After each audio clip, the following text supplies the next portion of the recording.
Hola, me llamo Ana Yats y en este vídeo os voy a comentar la tributación en el impuesto a sociedades de los instrumentos financieros. Para ello, en primer lugar nos centraremos en lo que serían instrumentos de patrimonio neto, concretamente en el tema de invertir directamente comprando acciones o participaciones de otra entidad. Ahí lo primero que hay que mirar es el tratamiento contable. Si ese tipo de inversión se ajusta a valor razonable de mercado o no. Para ello hay que tener en cuenta, en primer lugar, que tenga un valor fiable de mercado. Luego también la normativa que aplica, porque no es igual pymes que PGC. Si especula en el corto plazo, en ese tipo de inversiones a valor de mercado fiable, en principio lo que hará contablemente es el efecto mercado contabilizarlo directamente a la cuenta de pérdidas y ganancias. En principio, veremos que será razonable, no habría que hacer ajuste fiscal, aunque una limitación para las participaciones significativas que cumplan lo del artículo 21, letra A y B, que luego veremos en qué consiste. Luego estaría la categoría de valor razonable con cambio en patrimonio neto de la norma de PGC, que tiene un valor fiable de mercado y gestiona más a medio y largo plazo. El efecto mercado se acumula al grupo 8 y 9 y a la cuenta 133. La idea es que no afecta, va al patrimonio neto, pero no afecta a todos los socios y tampoco tiene que tener ajuste fiscal. Y luego estarían las categorías o inversiones que porque no tiene un valor fiable de mercado o porque aplico la norma de pymes o tengo grupo y asociada, contablemente van por deterioro. Y ahí siempre habrá que hacer ajuste fiscal. El tema es ver si ese deterioro se considera diferencia permanente o diferencia temporal. Y eso todo va en función del concepto de si es participación significativa o no. Bueno, vamos a comentar ya con más detalle el tratamiento fiscal. Lo que comentaba antes, cuando el contable aplica valor razonable, sea con efecto APIG o con la cuenta 133 de acumularlo patrimonio neto y no repercutirlo a cuenta hasta que no lo venda, en principio el artículo 17.1 dice que fiscalmente le da el mismo tratamiento. Por lo tanto, en principio no tendría que haber ajuste fiscal. Aunque luego hace un hincapié en lo que ellos consideran participaciones significativas, que es cuando yo tengo una participación mínima del 5%, y el concepto de participación significativa lo regula el artículo 21, apartado primero, letra A y B, y debe cumplir lo siguiente. En primer lugar, el porcentaje de participación que como mínimo tiene que ser del 5%, de forma directa o indirecta. Además, lo tiene que tener de forma interrumpida al menos un año. Y si fuera una entidad extranjera que resida en un país cuyo tipo nominal en sociedades como mínimo sea del 10%. Esto a partir del año 2021, ese artículo 21 se ha modificado porque le han quitado que en aquellos casos que no alcanzaba el 5%, también se considera participación significativa si el coste de los títulos era igual o superior a 20 millones. Este tema ahora lo han quitado. De todas formas, para las compras anteriores a enero del año 2021 se mantiene, y aunque lo tenga al 3%, puede aplicar lo de la participación significativa hasta el ejercicio 2025. ¿En qué consiste en que yo cumpla esos requisitos? Esos requisitos y realmente la inversión la tuviera clasificada en la categoría de, por ejemplo, va razonable por pérdidas y ganancias, ¿qué pasaría? Que el efecto de mercado positivo que incluye la pérdida de ganancias podría aplicar lo de renta exenta. Porque claro, al cumplir esos requisitos, la idea es que los dividendos no tributan y lo que sería también el beneficio, sin concretar si es de venta o es ajuste, que se incluye al PIG, tampoco pagaría. Y eso hace que entre luego en vigor la limitación de la deducción de las pérdidas no realizadas o de las 6630 en lo que sería el artículo 15, letra L. Mejor lo vemos con un ejemplo para que se entienda. A ver, yo tengo aquí una empresa que tiene de una compañía cotizada va manteniendo en los últimos años más de un 5%, pero lo que está haciendo es opera bastante a menudo en el mercado financiero y por eso lo tengo de alta en la categoría valor razonable con cambio a pérdidas y ganancias. ¿Qué ocurre? Que el año anterior incluyó como beneficio global de esa categoría o de esa inversión 50.000 en positivo, que no tributó porque aplicó lo que decía la consulta vinculante 4276 publicada en el año 2016, que venía a decir que si tenía el 5% y el año de tenencia, yo podía aplicar igualmente lo de la renta exenta que se aplica cuando habla de plusvalía. Claro, plusvalía puede ser raizada o no raizada. Pues aquí, en este caso, aunque estuviera incluido como cartera de negociación el beneficio, no tributaría y haría un ajuste negativo que lo incorporaría en la casilla que hace referencia a estar exento sin vender, que sería la 2187 y sería un ajuste de signo negativo. Claro, como esa renta no se incorporó, si al siguiente año yo tengo que se ha producido para esa inversión un ajuste global negativo o varios ajustes por P realizado o no de 90.000, ¿qué nos va a decir? Que en principio, si estaba en la categoría valorada con pérdidas y ganancias, debería admitirlo. Pero es cuando aquí actúa el artículo 15, letra L, que te dice que para que esa pérdida sea deducible, debe haber integrado en años anteriores para eso homogéneo como mínimo plusvalías de un importe igual o superior. Como aquí no integró 50.000 euros, los 90.000 no son deducibles. Haría un ajuste positivo y lo ubicaría en el artículo 15, letra L y diferencia permanente. Pues cuidado, porque aunque se llame la categoría donde esté ubicado el activo financiero valor razonable con cambio de ganancias, si tenemos esta idea del 5% en el año de tenencia, cuidado si habéis puesto en renta de exentas, que luego os van a condicionar la deducción de las pérdidas fiscales futuras, que aunque no estén realizadas, como no se ha integrado un ajuste para ese homogéneo superior a la pérdida, se va a limitar igualmente la deducción. Si está en la cuenta 133, en principio, como no se integra en el positivo y negativo, nunca habrá que hacer ajuste fiscal. ¿Qué pasa cuando el contable contabiliza, en definitiva, la inversión y el activo financiero vale menos y hace deterioros? Los deterioros, Hacienda prohíbe su deducción, pero aquí hay que ver realmente si el ajuste que voy a hacer en la declaración lo consideramos diferencia permanente o diferencia temporaria.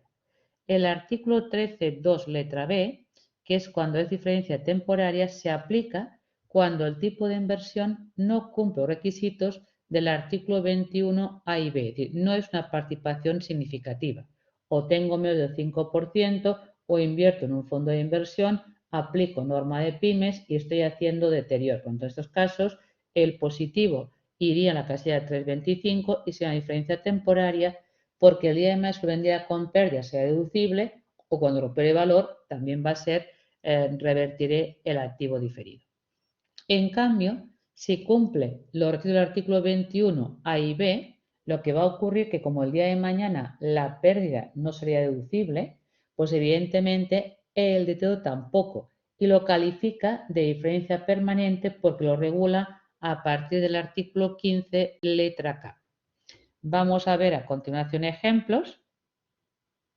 Ya digo, aquí es un resumen de dónde está ubicado, si es temporario o es permanente. Y luego os comentaré la novedad para el año también 2021, que ese artículo 21 hay que tener en cuenta, antes las plusvalías estaban exentas al 100% y en cambio a partir del 2021 a esa renta exenta del 100% se le aplica un gasto de gestión del 5%, es decir, como si estuviera solamente la reducción fuera del 95%. Ese tema de aplicar ese gasto de gestión del 5% no se aplicará a qué tipo de empresas. Luego el 21, apartado 11, te indica cuáles son los requisitos para que pueda aplicar igualmente, al menos los 3 primeros años, de la compañía de la cual cobro dividendos, la renta exenta al 100%. Primer requisito que se tiene que cumplir es que esa compañía que cobra el dividendo tiene una cifra neta de negocios menor a 40 millones. Luego, tampoco debe tener la condición de entidad patrimonial. No puede pertenecer a un grupo mercantil, ni que esa sociedad se haya constituido a partir del 2021 y tuviera previamente una participación directa o indirecta del 5% o bien tuviera el 100%. Pues esos temas son tener claro, leeros bien con calma, en las novedades para el año 2021 de esa limitación del 5% en el artículo 21.11, en qué casos queda excluido. ¿Vale? Aquí tenéis claramente que habla de que los dividendos por beneficios sean por una entidad. El primero que hay que cumplir es que tu empresa que cobra el dividendo tenga el periodo impositivo anterior una cifra neta de negocios menor a 40 millones. Calculamos lo que es la facturación para ver si cumple los requisitos de empresa de reducida dimensión o no. Aparte de esto, esa entidad a la que hace referencia el apartado A, lo que decía antes, que no tenga la condición de entidad patrimonial, que no pertenezca de alguna forma a un grupo, ¿vale? De alguna manera. Y luego también hace referencia en que si se ha constituido posterior al 1 de enero del 2021, no tengamos el 100% de los fondos propios o una participación previa, directa o indirecta, del 5%. Y esa idea de que no se aplica la opción del 5% es en los los primeros ejercicios inmediatos desde la constitución de la compañía que los distribuye. A partir del cuarto año ya le voy a aplicar los gastos de gestión del 5%. Esos son temas que entran en vigor para el año 2021. Y ahora sí que vemos ejemplos para entender si el deterioro al ajustarlo es permanente o es temporario. Yo aquí tengo que adquirir en el año X0 una participación del 30% en la entidad Z. Hasta el año X3 nunca había contabilizado ningún deterioro contable. Este ejercicio X4, la compañía, como tiene pérdidas, la compañía Z, al darme la información de qué vale el patrimonio neto contable corregido, nos está diciendo que vale contablemente 100.000 y que aunque incluya plusvalías tácitas, que serían por 90.000, veremos que al hacer el cálculo en contabilidad de deterioro hay que registrarlo. Yo tengo aquí que invertí en su día 60.000 euros. Si cogemos va recuperable, cogería los fondos de la compañía Z tal como están en contabilidad, le aplico mi porcentaje, que es un 30%, y tendría 30.000 euros.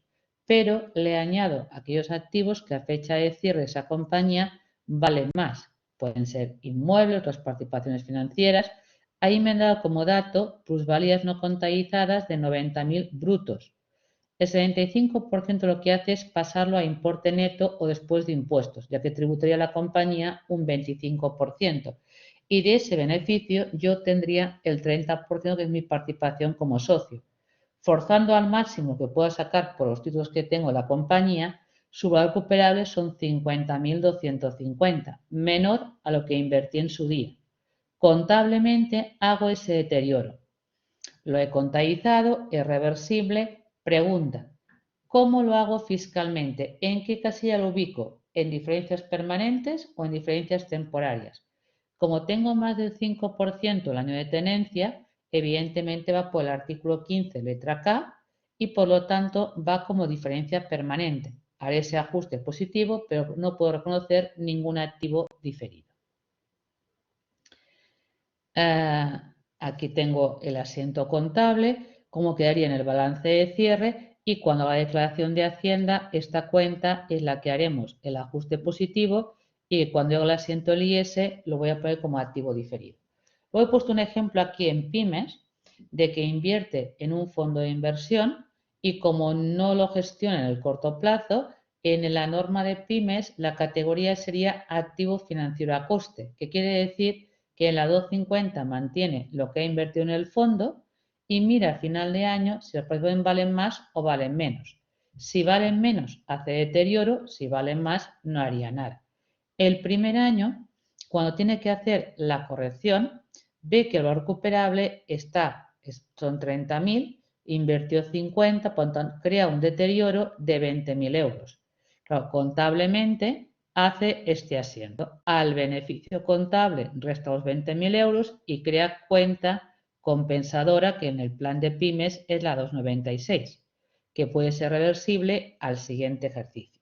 La pregunta, si yo tengo participaciones en un fondo de inversión, evidentemente no cumple los requisitos de tener un control de un 5% de porque en una inversión colectiva yo no tengo una gestión, ¿vale? O una participación o un control. Por tanto, iría por el 13.2 letra B. Quiere decir ajuste positivo, diferencia temporaria y activo diferido. ¿Qué pasará el siguiente año cuando ajustemos nuevamente? Que yo tengo que la cuenta principal guarda el coste de los 50.000 y tengo 20.000 del año pasado de deterioro. Si ahora el 30 de diciembre de este ejercicio la participación vale en 55, se ha recuperado 25.000, pero el tope que puedo dar de reversión es lo que contabilicé de deterioro, los 20, porque lo que vale por encima del coste no lo puedo contabilizar. Revierto los 20.000 euros y ese ingreso contable de reversión, como gasto no fue deducible, no tributa. Pues, ¿en qué lado lo coloco? Pues evidentemente en la casilla de disminución, al lado contrario, y recupero el activo diferido que tenía contabilizado del año anterior, pero va como diferencia temporaria con reversión por operación de valor o porque se vendían las participaciones del fondo. Luego tenemos, aparte de invertir en patrimonio, la Competen puede invertir en instrumentos de deuda. Ahí las categorías que tenemos es lo del coste amortizado, que puede plantear deterioro cuando hay una situación de dificultades en el pago del título por parte del emisor, y en cambio en la categoría de razonable por patrimonio neto o por pérdidas y ganancias, como ahí la anual fiscal no limita, en el artículo 17 apartado primero, ahí nunca habría ajuste fiscal. En cambio, en el deterioro sí que el artículo 13.2 letra C dice que no lo admite. Lo admite al momento que vendas en el mercado secundario y obtengas pérdida. Pues va por diferencia temporaria y activo diferido.